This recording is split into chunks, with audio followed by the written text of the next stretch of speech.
ഈശോ മിശിഹായ്ക്ക് സ്തുതിയായിരിക്കട്ടെ. ഞാൻ മാണിപ്പറമ്പിലച്ചൻ. മൽക്ക ദൈവകൃപയുടെ വിത്താണ്. മൽക്ക ഞങ്ങളുടെ മുത്താണ്. ഞാൻ ഇന്നലെ പറഞ്ഞു, പുളിച്ച മാവ്, പുളിപ്പുള്ള അപ്പം, മൽക്ക എന്ന് പറഞ്ഞാൽ രാജാവ്.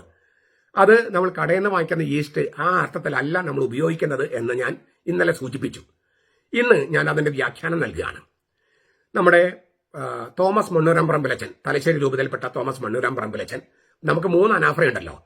അബ്ദായിമാർ ശിഷ്യന്മാരുടെ പേരിലുള്ള അനാഫ്ര, നെസ്റ്റോറിസിന്റെ പേരിലുള്ള അനാഫ്ര, തിയതോറിന്റെ നാമധേയത്തിലുള്ള അനാഫ്ര. ഈ 3 അനാഫ്രയും അതിന്റെ മൂലരൂപത്തിൽ തയ്യാറാക്കിയത് ഈ തോമസ് മണ്ണൂരം പറമ്പിലച്ചനാണ്. 1986 ഫെബ്രുവരി 8-ാം തീയതി കോട്ടയത്ത് വെച്ച് നമ്മുടെ വീണ്ടെടുക്കപ്പെട്ട കുർബാന അതിന്റെ തനത് രൂപത്തില് ജോൺ പോൾ രണ്ടാമൻ മാർപ്പാപ്പ ചൊല്ലി ഉദ്ഘാടനം ചെയ്തപ്പോൾ അന്നത്തെ മാസ്റ്റർ ഓഫ് സെറിമണി, എന്താ പറയുക, കാര്യക്കാരൻ ഈ തോമസ് മണ്ണൂരം പറമ്പിലച്ചന. തലശ്ശേരി രൂപത്തിലാണ് അദ്ദേഹം, റിട്ടയർഡായിട്ട് ഇരിക്കുന്നു. ഈ തോമസ് മണ്ണൂരം പറമ്പിലച്ചനേക്കാൾ കേമമായിട്ട് നമ്മുടെ കുർബാനയെക്കുറിച്ച് വ്യാഖ്യാനം നൽകാൻ ഒരാൾ ഇല്ല. കാരണം ഈ 3 തക്സ ഉണ്ടാക്കിയത്, അനാഫ്ര ഉണ്ടാക്കിയത്, അതിന്റെ മൂലരൂപത്തിൽ നിന്ന് തയ്യാറാക്കിയത് അദ്ദേഹമാണ്.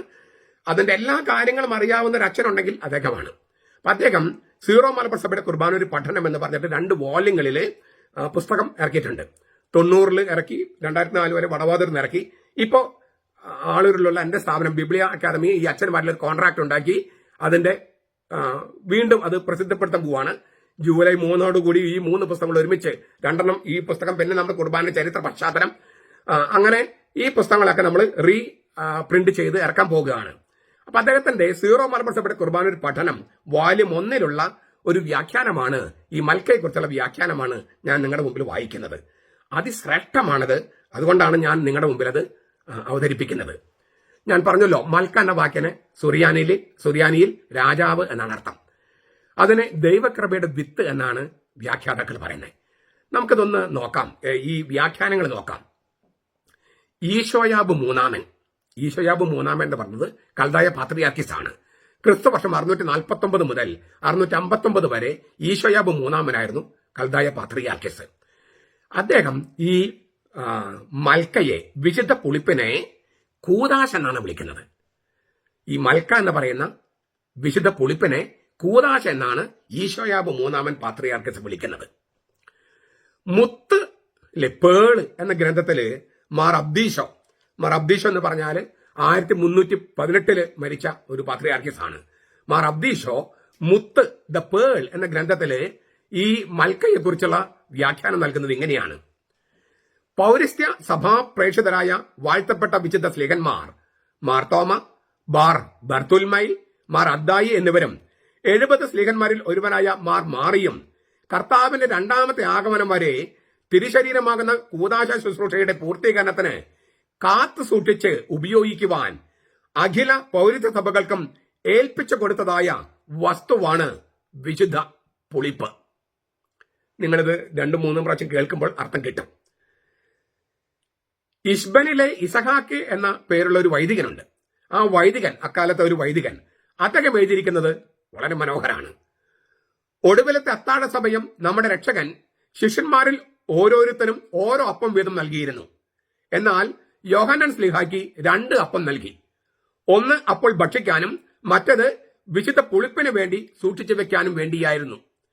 ഈ അപ്പത്തിന്മേൽ യോഹന്നാൻ ശ്ലീഹ കർത്താവിന്റെ വിലാവിൽ നിന്നൊഴുകിയ രക്തം പുരട്ടി സൂക്ഷിച്ചു. ഉയർത്തെഴുന്നേൽപ്പിന് ശേഷം 40 ദിവസത്തോളം ഈശോ തങ്ങളോടുകൂടെ ഉണ്ടായിരുന്നപ്പോൾ തന്റെ തിരുവിലാവിൽ നിന്നൊഴുകിയ രക്തം പുരട്ടി സൂക്ഷിച്ചിരുന്ന അപ്പം വിശുദ്ധ പുളിപ്പിനായി ഉപയോഗിക്കണമെന്ന് കൽപ്പിച്ചു. യോഹന്നാൻ അപ്രകാരം ചെയ്യുകയുണ്ടായി. രക്ഷകന്റെ രക്തം പുരട്ടിയ പെസക അപ്പം പൊടിച്ച് അതോടുകൂടി ഗോതമ്പ് മാവും ഉപ്പും ചേർത്ത് വർദ്ധിപ്പിച്ചു. ഇതിന്റെ ഓരോ ഭാഗം ഓരോ ശ്ലീഹായും വിശുദ്ധ പുളിപ്പായി ഉപയോഗിക്കുന്നതിന് വീതിച്ചെടുത്തു. ഈ പുളിപ്പ് പുതുക്കി വർദ്ധിപ്പിക്കുന്നതിന് പ്രത്യേക ശുശ്രൂഷ നിശ്ചയിക്കുകയും ചെയ്തു. ഞാൻ ഇന്നലെ പറഞ്ഞത് ഓർക്കുന്നുണ്ടോ? കടയിൽ നിന്ന് കിട്ടുന്ന വാങ്ങിക്കുന്ന കെമിക്കലായ ഈസ്റ്റ് അല്ല ഈ വിശുദ്ധ പുളിപ്പ് മൽക്ക എന്ന് ഞാൻ ഇന്നലെ പറഞ്ഞത്. ഇപ്പൊ നിങ്ങൾക്ക് അതിന് ഉത്തരം കിട്ടിയോ? എവിടെ നിന്നാണ് ഈ വിശുദ്ധ പുളിപ്പ് വരണേന്ന്? ഫോർട്ടസ്കെ എന്ന് പറയുന്ന ഒരു രചയിതാവുണ്ട്, ഒരു ഗ്രന്ഥകർത്താവ്. ഫോർട്ടസ്കെ അദ്ദേഹം കുറച്ചുകൂടി വിശദമായ ഒരു വിശദീകരണം നൽകുന്നുണ്ട്. മാമോദീസയുടെ അവസരത്തിൽ നമ്മുടെ കർത്താവിന് ശരീരത്തിൽ നിന്ന് വീണ കുറെ ജലം യോഹന്നാൻ മംദാന സൂക്ഷിച്ചു വെച്ചെന്നാണ് പാരമ്പര്യം. യോർദാൻ നദിയിൽ ഇല്ലേ ഇങ്ങനെ മുങ്ങി യോഹന്നാൻ ചിലപ്പോൾ തലയിൽ നിന്ന് വെള്ളം ഒഴിച്ചു. അങ്ങനെ കർത്താവ് എഴുന്നേറ്റപ്പോ കർത്താവിന്റെ ദേഹത്ത് കുറച്ച് വെള്ളം ഇങ്ങനെ ഉറ്റു വീണു. ആ വെള്ളത്തിൽ കുറച്ച് തുള്ളികള് യോഹന്നാൻ മംദാന സ്നാപി യോഹന്നാൻ സൂക്ഷിച്ചു വെച്ചു. അന്ത്യത്താഴ വേളയിൽ നമ്മുടെ കർത്താവ് വിശുദ്ധ യോഹന്നാൻ സ്ലീഹയ്ക്ക് 2 അപ്പം കൊടുത്തു. അദ്ദേഹം ഒരു അപ്പത്തെ മാമോദീസയുടെ ജലവും കുരിശിൽ നമ്മുടെ കർത്താവിൽ നിന്നൊഴുകിയ രക്തവുമായി കലർത്തി.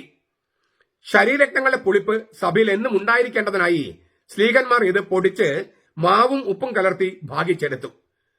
നെസ്റ്റോറിയർ അത് സൂക്ഷിക്കുന്നു. ഓരോ പെസഹ വ്യാഴാഴ്ചയും അവർ ഈ വിശുദ്ധ പുളിപ്പ് നവീകരിക്കുന്നു.